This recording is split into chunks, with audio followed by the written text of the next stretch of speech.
Hoy os voy a hablar del mito de Ifigenia y la pérdida de la inocencia. Ya veréis que es un mito que es una verdadera tragedia griega. Ifigenia es una niña muy inocente y muy emocional que vive su infancia lo mejor que puede, aunque su infancia se da durante la guerra de Troya. También os quería decir que su nombre quiere decir mujer de raza fuerte, con lo que veremos como los dos aspectos de esos aspectos más o vulnerables o fuertes de ella. Ifigenia es la hija del rey Agamenón de Micenas, un rey guerrero y salvaje, y de Clitemnestra, de Esparta, que tienen sus ancestros también mujeres como que han sido como muy traicionadas. Fijaros que Clitemnestra ha sido casada a la fuerza con Agamenón después de que éste matara a su primer esposo y a su hijo recién nacido. Es como un botín de guerra, ¿no?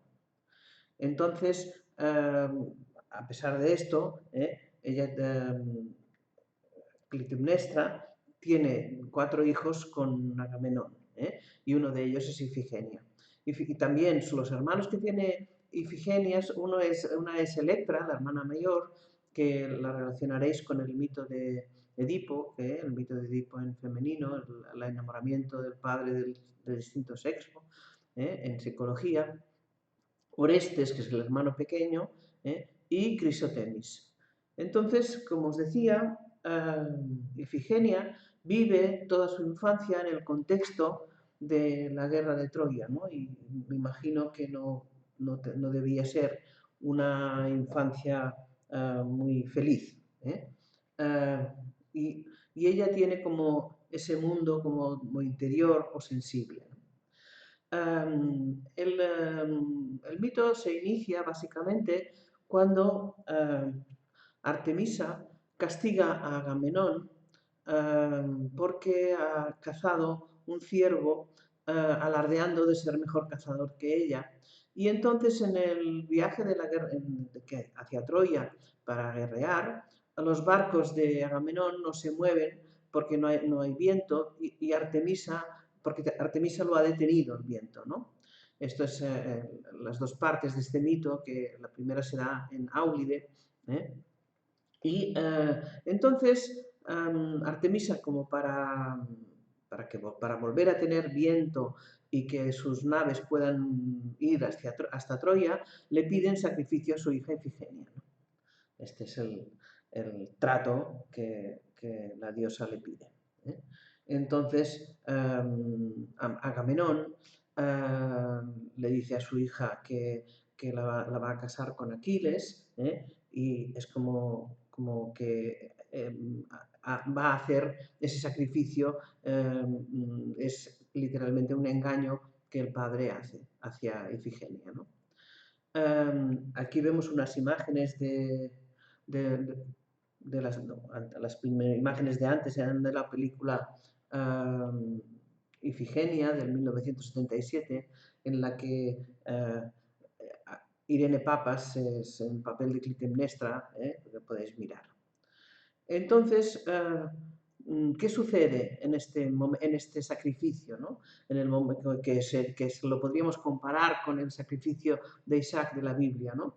Que en el momento en el que Agamenón va a matar a Ifigenia, como hay varias versiones, ¿no? Una es que ella escapa, otra es que Artemisa misma la sustituye por una cierva, otra es que aparece un animal, un toro, un oso, y tal, ¿no? Entonces, pero la realidad es que nadie sabe lo que pasa, pero Ifigenia está en otro lugar, ¿no? Y parece como que ahí es exactamente donde Ifigenia pierde la inocencia, ¿no? Y aunque Artemisa, después la lleva a Táuride, que es en Crimea, con ella, realmente Artemisa, Ifigenia, realmente está como en un estado como muy, muy triste, muy decepcionado, como ese punto que decía de la pérdida de inocencia, ¿no? Y justamente en este momento en el que ella está como en ese lugar oscuro y doloroso en el que ella ha entrado, y que realmente ella tiene que pasar un tiempo, Artemisa le ordena o la convierte en una sacerdotisa encargada justamente de sacrificar a todos los extranjeros que llegan. Es decir, ella cumple ese mandato durante años y Ifigenia se ha vuelto de víctima que era del sacrificio, ahora Ifigenia se ha vuelto el verdugo, ¿no? Entonces, bueno, pasa, ahí ella entra como en otro aspecto de su vida, ¿no? Es como ella está en otro momento, ¿no? Y justo en este punto, al cabo de muchos años, su hermano Orestes, que ya, con el paso de los años ya es bastante mayor, es perseguido por las erinias, que las furias, que sería la ira, ¿no? Podríamos decir, escapa justamente a donde está Ifigenia en Táuride, que es en Crimea, después de haber matado a su madre Clitemnestra y a su amante, porque ellos han matado a su padre. Fijaros todo este drama de uno que destruye al otro, ¿no? ¿no? Y entonces Orestes se escapa, como digo, y llega a donde está Ifigenia, ¿no? Ifigenia, claro, ve a un personaje que llega que no reconoce de que es su hermano y de alguna forma como que ella tiene que matarlo porque es su misión con todos los extranjeros, ¿no? Pero en este caso, al saber que viene de Esparta, que es el lugar donde era su madre, y ella no sabe que su madre ha muerto, entonces le intenta dar una carta para que la lleve a su pueblo y se da cuenta en ese punto de que es su hermano, ¿no? Entonces se escapa con él y al llegar a su casa, Electra la quiere castigar a Ifigenia porque cree que ha matado a Orestes y está a punto de dejarla ciega porque con un hierro candente, porque cree eso, ¿no? de que ha matado a su hermano, ¿no? Porque todos la tienen como un personaje muy loco, ¿no? Pero entonces Electra ve a Orestes y entonces todo se resuelve de forma de que recuperan el trono de que el amante de Clitemnestra había usurpado, ¿no? Entonces recorren el reino y Ifigenia entonces permanece como sacerdotisa, sigue siendo sacerdotisa de Artemisa, pero entonces en Brauronia, en el Ática, ¿no? Esta sería como la historia básica, ¿no? Um, pero hay otras historias paralelas en las que, por ejemplo, Hesíodo la llama, en vez de Ifigenia, la llama Infimedia. Y su historia es que estaba enamorada de Poseidón y siempre estaba al lado del mar, como jugando con las olas. Y entonces Artemisa, como no, no quiere que ella esté como en esa especie como de ilusión, y la convierte en Hécate. Hécate es la diosa que tiene que ver con la magia y la brujería, que tiene tres caras, como la luna, la luna nueva, la luna llena y la luna bueno, creciente, menguante y nueva y llena, pero que solo se le ven 3 caras. Que justamente es un personaje que está emparentado con Medea y con Circe y que como que le da al arquetipo este de Ifigenia, esta otra versión, le da todo ese aspecto de puntos como positivos y puntos también destructivos, ¿no? Como hemos visto en algún otro mito, por ejemplo, los mitos de Medea, de Circe, de Medusa, y todos estos.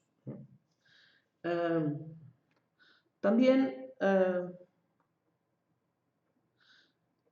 vemos que en Ifigenia es el arquetipo de mujeres que en algún momento se han sentido como dañadas o traicionadas y como que en vez de soltar, podríamos decir, esa emoción, se quedan con ese punto rabioso o iracundo o odioso, que hace como que en el futuro ellas sigan persistiendo en ese punto como de la venganza, de hacer daño a otras personas, o sea, es como que entrar de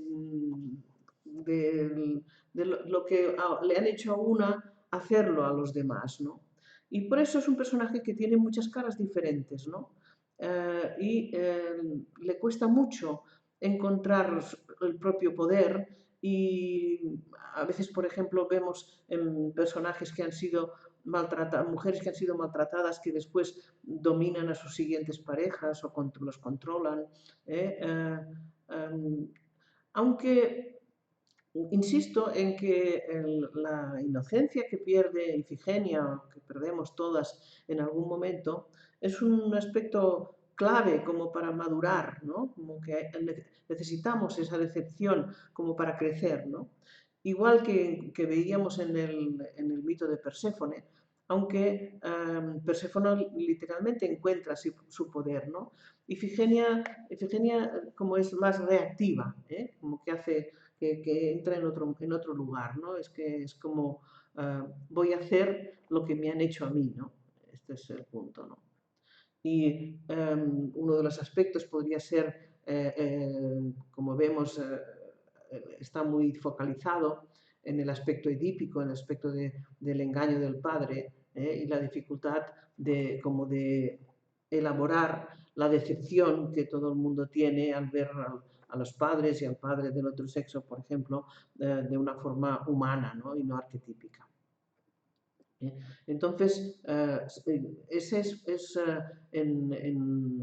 la dificultad como de encajar los errores de los otros, las mentiras, y esa poca claridad, como os decía, lleva a hacer cosas odiosas o cosas muy resentidas a mujeres de este tipo, ¿no?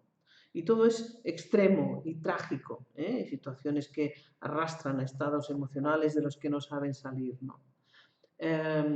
Una una de las cosas curiosas que también os quería contar es que en el siglo XVIII, Gluck, un compositor, hizo una ópera que se llamaba Ifigenia en Áulide, Ifigenia en Táuride, en dos aspectos, dos actos, ¿no? En la que en el estreno fue María Antonieta, que inicialmente pues era una mujer como que tenía todo el poder y que después le fue cortada la cabeza, ¿no? Es como el punto al revés, ¿no? De tenerlo todo a entrar a ser justiciada, ¿no? De ser como utilizar a los demás, que serían el papel de verdugo, a ser la víctima, ¿no? Ese punto siempre se constela en este mito. Entonces, una cosa que a mí me gusta también decir es que este aspecto de víctima y verdugo se resuelve de alguna manera dejando estos papeles, ¿no?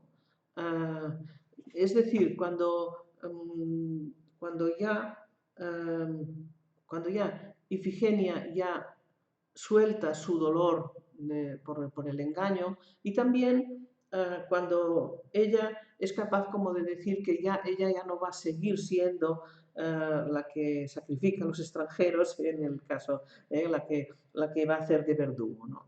Es como comprender que el tema vengativo tampoco le sirve de mucho, ¿no? Bueno, esto es lo que yo os quería contar sobre Ifigenia. Admite evidentemente muchas caras y muchos aspectos como para discutir y espero que los podamos discutir ahora. Os dejo la carátula de mi libro, ya sabéis, y aquí están mis credenciales.